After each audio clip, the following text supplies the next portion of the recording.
La Coupe du Monde des clubs est là, occasion parfaite de tenter un prono sur Unibet. 100 € remboursés sur votre premier pari grâce au lien en description. Conditions pour jouer en bas de l'écran.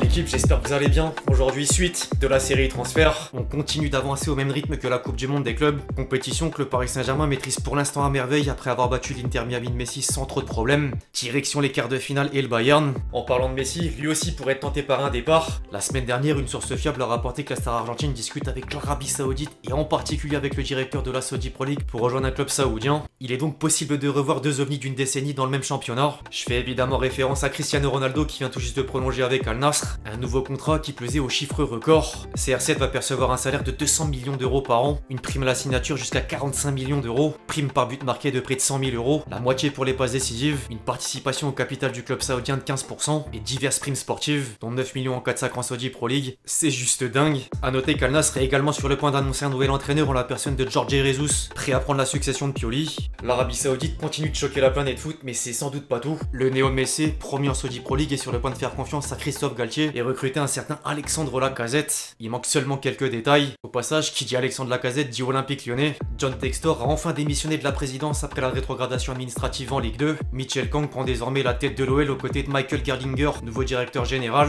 Faudra désormais monter un dossier solide financièrement pour obtenir une issue positive en appel. En attendant, le club s'est déjà pris une amende de 12,5 millions d'euros pour participer à la Ligue Europa. Affaire à suivre. Bref, on va sans plus tarder parler concret les amis. Avant de faire la transition, je vous demande un service, le même que d'habitude, à savoir évidemment lâcher votre plus beau like. Est-ce que j'ai besoin de me répéter? Vous connaissez le refrain. Merci vraiment à tous ceux qui le font. Vous êtes les boss. On entre dans le vif du sujet en France avec le Paris Saint-Germain de plus en plus proche de concrétiser le dossier Zabarni. Les négociations ont avancé avec Bournemouth et le défenseur central ukrainien pousserait pour parvenir au transfert. En parallèle, plusieurs sources confirment la situation de Konaté à Liverpool. L'international tricolore serait prêt à quitter les Reds libre l'été prochain, de quoi donner une opportunité à certains clubs intéressés dont le PSG, le Barça et le Real Madrid étant la préférence du joueur. Au-delà des deux noms déjà dans les tuyaux, le club de la capitale vient de lancer une nouvelle piste en la personne de Diogo Leite, également dans le viseur du Bayer Leverkusen, certains clubs de Première Ligue et Serie A. L'Union Berlin a fixé le prix du gaucher d'1,90 m à 13 millions d'euros. En plus de la défense, les dirigeants parisiens veulent renforcer le secteur offensif. Luis Enrique aimerait obtenir un ailier au profil créatif, mobile, collectif et capable de faire le lien entre les lignes sans négliger les tâches défensives. Par contre, rien n'exclut non plus celle d'un attaquant axial, d'autant plus que le champion d'Europe est ouvert à un départ de Gonzalo Ramos en cas d'offre de 65 millions d'euros au minimum et 6 demandes du buteur portugais. En attendant, les deux parties n'ont aucune intention de prendre des chemins différents. Au contraire, en dehors de Paris, certains clubs français passent la seconde à l'image de Monaco suite aux arrivées de Pogba et Ansu Fati. La pioche était d'ailleurs remplie d'émotions au bout de 2 ans hors des terrains à cause d'une suspension pour dopage. Le club du Rocher devra ensuite foncer sur un gardien, voyant les nouvelles rumeurs Ter Stegen et Brice Samba, alors que le Bayer Leverkusen a montré un intérêt pour Akliouche. Lille aura surpris tout le monde avec la bombe Giroud, déjà d'accord sur les termes d'un contrat. Une information validée à demi-mot par Olivier Létang dans les colonnes de l'équipe. Je cite: Olivier Giroud est un joueur de très haut niveau qui depuis 2012 n'a joué que dans de très grands clubs européens où il a performé. Il est un homme remarquable tout comme sa famille. J'adorerais qu'il nous rejoigne car il a tout ce que nous recherchons en termes de jeu, d'expérience, d'exigence mais aussi de valeur humaine. Mais il appartient à un club et je vois pas comment ça pourrait être réalisable. Bon, les choses ont évidemment avancé entre temps. Par contre, la direction lilloise travaille sur une autre piste en vue de succéder à Jonathan David, celle menant à Hamza Igaman des Rangers. En parallèle, le LOSC a quand même vu Lucas Chevalier et Benjamin André être approchés par Newcastle et le Paris FC. Le promu qui continue d'aller vers des joueurs confirmés en Ligue 1 après avoir signé Noah Sangui et Moses Simon. Le club parisien sera d'ailleurs et sans doute une menace pour plusieurs clubs de l'élite avec un budget d'environ 130 millions d'euros, dont près de 70 alloués au mercato. Du côté de Marseille, la bande à Longoria manque pas d'idées dans la quête de défenseurs. L'OM a d'abord proposé à la Roma un échange Ismail Koné et Van Ndika, avant de comprendre que le club italien veut une indemnité dans l'opération face à l'écart de niveau entre les deux joueurs.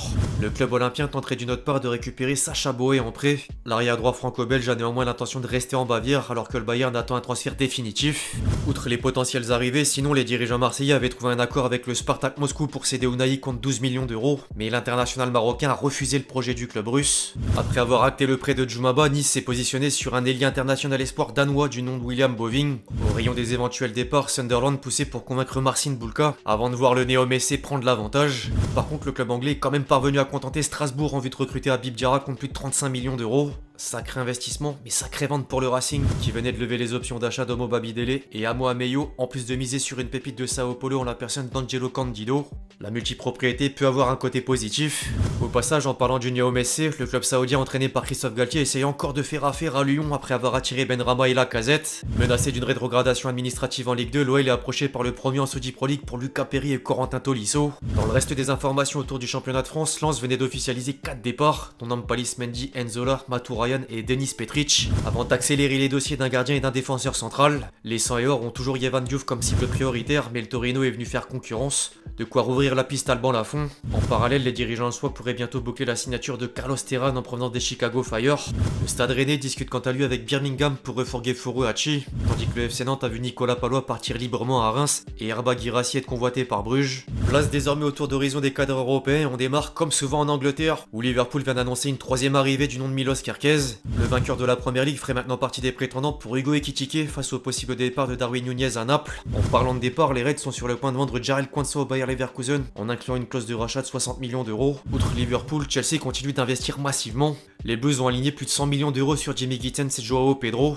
Après avoir fait coup double suite aux signatures de Kepa Arrizabalaga et Christian Norgard, Arsenal font sur un autre Christian en la personne de Mosquera, déjà d'accord sur les termes d'un contrat. Par contre, les Gunners vont perdre Thomas Partey librement, aucun accord n'ayant été trouvé entre les différentes parties. Du côté de Manchester City, Ederson a quant à lui refermé les rumeurs de départ. Je cite: « Mon avenir est ici, mes amis m'envoient plein d'articles, mais 99% sont des fake news. Vous avez besoin de faire du buzz sur les réseaux sociaux, mais il y a beaucoup de fausses informations à mon sujet. Ma tête est ici, je veux rester à City, tout gagner pour qu'on regagne la Première Ligue et essayer aussi de remporter la Ligue des Champions.